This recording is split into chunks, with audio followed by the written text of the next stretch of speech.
अस्सलाम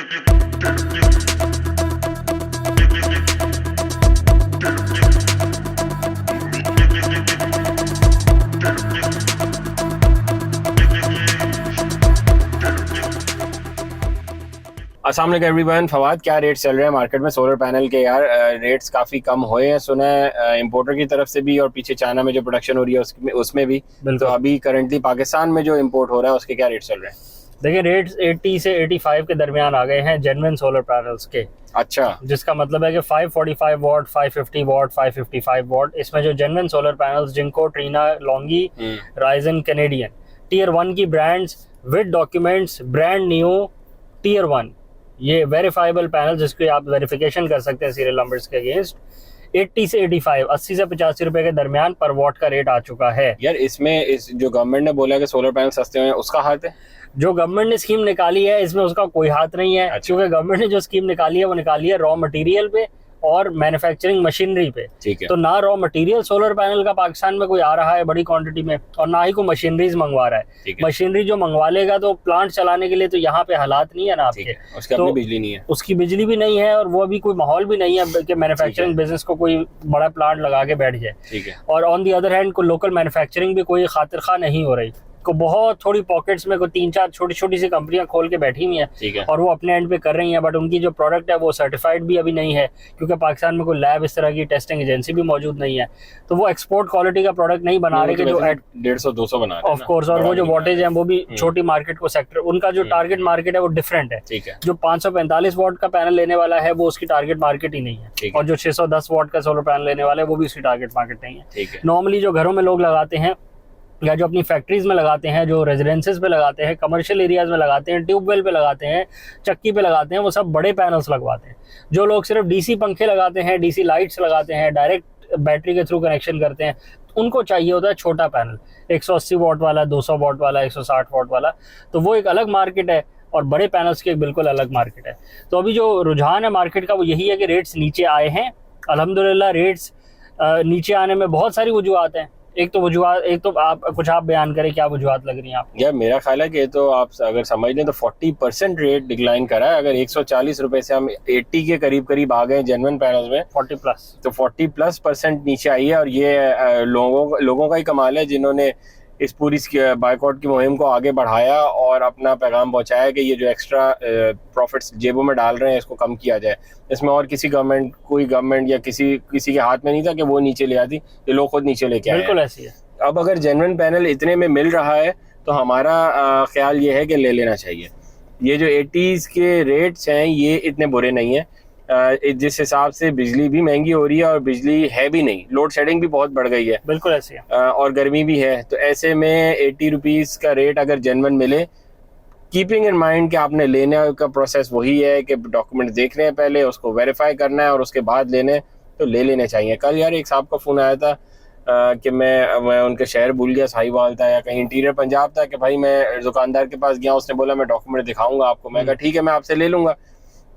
जब डॉक्यूमेंट्स दिखाए तो वही पर्चा दिखा दिया पैलेट वाला जिसपे सीरियल नंबर लिखा होता है। कहते सर ये कौन सा पर्चा है? मैं आप मुझे CSI रिपोर्ट, COC रिपोर्ट दिखाएं और PSI रिपोर्ट दिखाएं। बोलता है ये क्या होता है? तो भाई आपको नहीं पता क्या? दुकान वाला कहता है, तो उन दुकान वाले को पता ही नहीं था PSI और ये क्या है। तो कहता है भाई मैं तो उसके बगैर लूंगा ही नहीं। कहता है भाई ये देख लो, तुमसे पहले 2 पैलेट लेके गया एक बंदा, इसने ट्यूबवेल लगाना है, तुम्हें क्या मुश्किल हुई है? तुम भी ले लो 10 पैनल, तुम्हें जो चाहिए। कह रहा मेरा वहाँ उनसे लड़ाई हो गई। फिर मैं कहा लड़ने का तो कोई फायदा नहीं है भाई, डॉक्यूमेंट दोगे तो लूंगा, नहीं लोगे तो नहीं लूंगा। ये बड़ी सिंपल सी बात है। यहाँ हम कोई लड़ने मरने नहीं बैठे हुए किसी के साथ। जो डॉक्यूमेंट दे रहा है आपको पता है, हमने पूरी वीडियो बनाई हुई है, आप लोग जाके देख सकते हैं। डॉक्यूमेंट्स कौन से डॉक्यूमेंट्स हैं, किस तरह दिखते हैं वो, और क्या मांगना है आपको पता होगा। आपको पता चलेगा कि ये बंदा जेन्युइन सामान देता है, आप भी 10 लोगों को बताएंगे, उसका सामान तो वैसे ही ज्यादा बिकना शुरू हो जाएगा जब वो बाकियों से डिफरेंशिएट कर बैठेगा कि मैं जेन्युइन सामान देता हूँ। इसमें दुकानदार का भी फायदा है और आपका भी फायदा है, और एक पूरी स्मूथ जेन्युइन पैनल्स की वो पूरी फ्लो शुरू हो जाएगा। तो ये एज अ कंज्यूमर भी हमें जाके बताना है दुकान वालों को कि हमें डॉक्यूमेंट्स वाला सामान ही चाहिए, हमें दूसरा नहीं खरीदना, क्योंकि प्राइस भी सेम है। 80 रुपीज में अगर आपको जेन्युइन मिल रहा है तो कोई कॉस्ट नहीं है, बहुत रीजनेबल है। और अगर इसके अगेंस्ट में सी ग्रेड पैनल की आप कॉस्ट देखेंगे तो वो मार्केट में 78 रुपए आस्क कर रहे होंगे, मतलब 2 रुपए 3 रुपए के फर्क से चला रहे हैं, क्योंकि जिन लोगों ने अब ले लिए हैं सी ग्रेड का स्टॉक दुकानों पे रख के अब वो चाह रहे हैं कि इससे जान छुड़ाई जाए।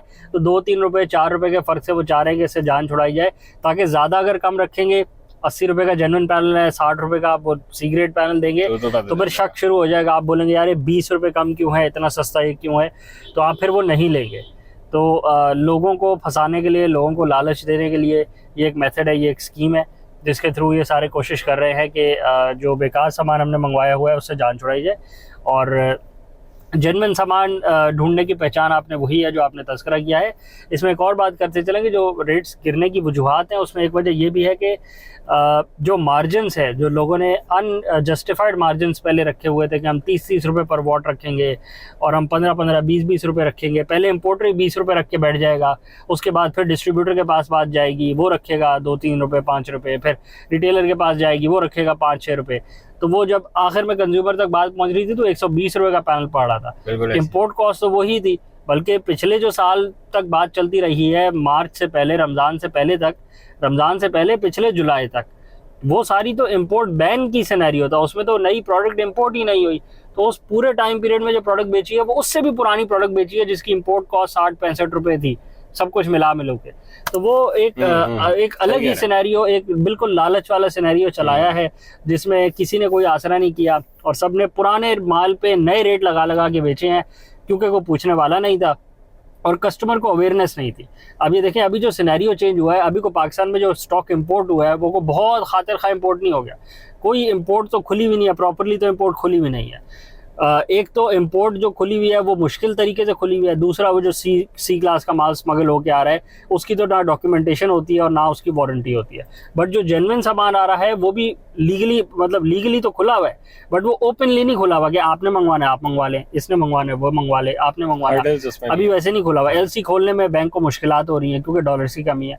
तो इन हालात में भी देखें रेट कितना नीचे आ गया। तो इसमें कस्टमर ने ड्राइव किया मार्केट को और कस्टमर ने आगाह किया है मार्केट को कि भाई एक तो 2 नंबरी नहीं चलेगी, दूसरा इतनी नाजायज़ मुनाफा नहीं आप कमा सकते, तीसरा हमारी तसल्ली कराए बगैर आप ऐसा नहीं है कि बोलो कि बस ये जी वेरीफाइड पैनल है, ये ठीक है जी, ये पैनल हम ले लेते हैं, कोई मसला ही नहीं है।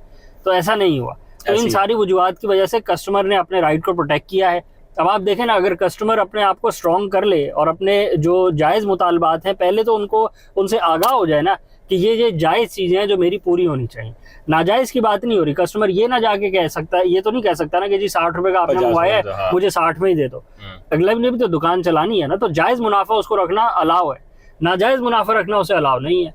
दूसरी बात, जेन्युइन कह के non genuine they they, A grade कह के सी दे दे, नया कह के पुराना दे दे, इस तरह की भी गलत हरकतें अलाउ नहीं है। तो कस्टमर अगर अपने राइट को खुद प्रोटेक्ट करने निकले तो उससे अच्छा मेथड कोई नहीं है, बजाय ऐसे कि कस्टमर के साथ आज हो जाए हाथ, फिर कस्टमर जाए लीगल प्रोसीडिंग में, फिर कस्टमर केस करे, फिर वो केस चले, फिर वो पैरवी पे पैसे लगे, तो जितना नुकसान आपको उसमें हुआ वो पता नहीं रिजॉल्व हुई भी ना हो। कस्टमर के नुकसान की वजह से अब स्टेट का पैसा भी लगा, अब स्टेट भी है, स्टेट पूरी कोर्ट लगी हुई है इसका मसला सॉल्व कराने, बिल्कुल क्योंकि कस्टमर को पहले पता ही नहीं था और उसका आता ऑफ कोर्स। तो बेशक दुकानदार तो कल्प्रेट रहा ही है इस मामले में कि उसने 2 नंबरी को बुरा समझा ही नहीं है, बट कस्टमर ने अपने राइट को प्रोटेक्ट करना भी सही नहीं समझा और अपनी तरफ से 0 एफर्ट लगाई है और बस बोला है कि चलो जो दे रहा है ले लेते हैं, चलेगा ही चलेगा, और बाद में गलत हो गया तो फिर वावेला मचा दिया। तो ऐसे नहीं होना चाहिए। बिल्कुल। इसको रैप अप करें, वीडियो को रैप अप करते हैं। चैनल को लाइक करें, सब्सक्राइब करें, ज़्यादा शेयर करें और अपने एरियाज़ में कमेंट्स में बताएं रेट्स क्या चल रहे हैं। एक साहब ने अभी 2 दिन पहले एक मैसेज किया था कि मेरे सिंध के एरिया में अभी भी 110 रुपये प्लस चल रहा है, ये 100 प्लस उन्होंने मेंशन किया, या 110 प्लस मेंशन किया, 100 प्लस। तो बड़ी ज़्यादती वाली बात है जी। 100 रुपये का प्लस रेट तो होना ही नहीं चाहिए और लोगों में आगाही फैलाएंगे तो देखें लोग ऑटोमेटिकली इंशाल्लाह अल्लाह की मदद से चीज़ें चेंज हो जाती हैं। कोई भी चीज़ अनहोनी नहीं होती, कोई भी चीज़ पत्थर पे लकीर नहीं होती, गलत चीज़ें रुकना शुरू हो जाती हैं अगर लोग उसको फैलाना शुरू कर देंगे। सर गलत तो नहीं कर सकते आप। बिल्कुल। Thank you.